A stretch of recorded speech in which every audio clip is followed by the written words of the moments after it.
Right, Sophie joins us now for this conversation as we explore it further. Sophie, good evening to you. Thank you so much for your time. How far is the president from appointing the South African ambassador to the US? We know that I think today it was an opportunity for the president to take the ANC on board in terms of international matters that would include the recall of the ambassador of South Africa to the United States of America, Ibrahim Rasool.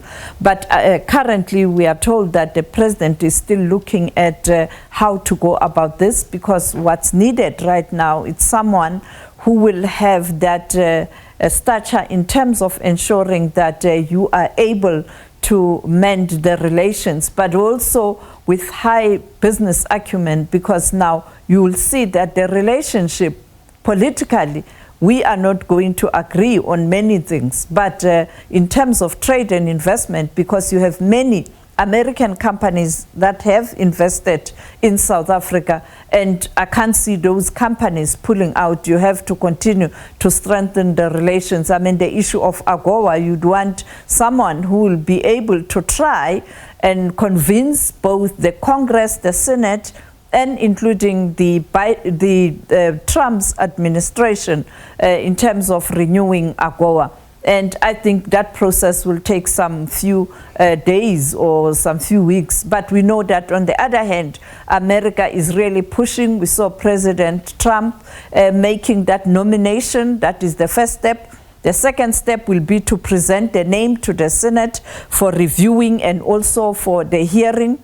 And from there, the Senate will have to vote whether they support that name. And from there, at the same vein, after US has officially communicated with DRC, with South Africa will engage in its own processes, as you heard former President Mbeki explaining how an ambassador is appointed. A country can reject the name, the country can accept. So you don't just come after all the American processes and come and present credentials. You still have to wait for the host country to say, yes, we accept you, come and present credentials. As we saw yesterday, those diplomats presenting their credentials to President Ramaphosa. Some of them arrived a long time ago. They were waiting to see whether they will be accepted.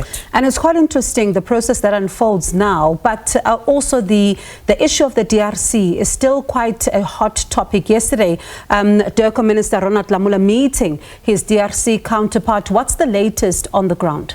Well, we are told, we saw the news at lunchtime that members of the M23 group have gone to Qatar, and they are currently in Doha. They will be meeting the Emir of Qatar, Tamim bin Hamad. And we know that M23 is represented by its political head, that is Bertrand bin Simwa. And they will meet. Now, we are told that even the government officials of the DRC are there, and therefore we see that movement. On the other hand, on the ground, we saw visuals and pictures and stories coming from the eastern part of the DRC. The leadership of the semi-DRC meeting with the generals of M23, preparing for that withdrawal in phases. And lastly, the news that perhaps are more negative is that on the northeast of the DRC, one general, a former warlord, has launched an organization or a party, and he is saying that he is going to seek to take the current president out of office. And therefore you can see that this instability is growing. And therefore the question is, will the DRC government agree to meet all these stakeholders with the intention of finding a lasting solution? And something former President Thabo Mbeki touched on earlier on is the issue of Sudan, especially as it experiences political and security instability. Has there been any word from South Africa? Well, Sudan, we saw yesterday the military forces of government capturing back Khartoum, the capital city, and the airport. But on South Sudan, that's where the problem is. We saw the standoff between the vice president and the president of South Sudan, and therefore international community has called for calm and also calling the two parties to de-escalate. But earlier on, you know that President Ramaphosa is the head of a committee that was appointed by AU to handle the South Sudan matter. While there you see Sudan on the pictures. Those South Sudan matters, as the person appointed by the AU, he then appointed his deputy president, that is Paul Mashatile, to be an envoy on South Sudan. Let's take a listen what he had to say earlier on when he had to respond to the situation in South Sudan. Let's listen.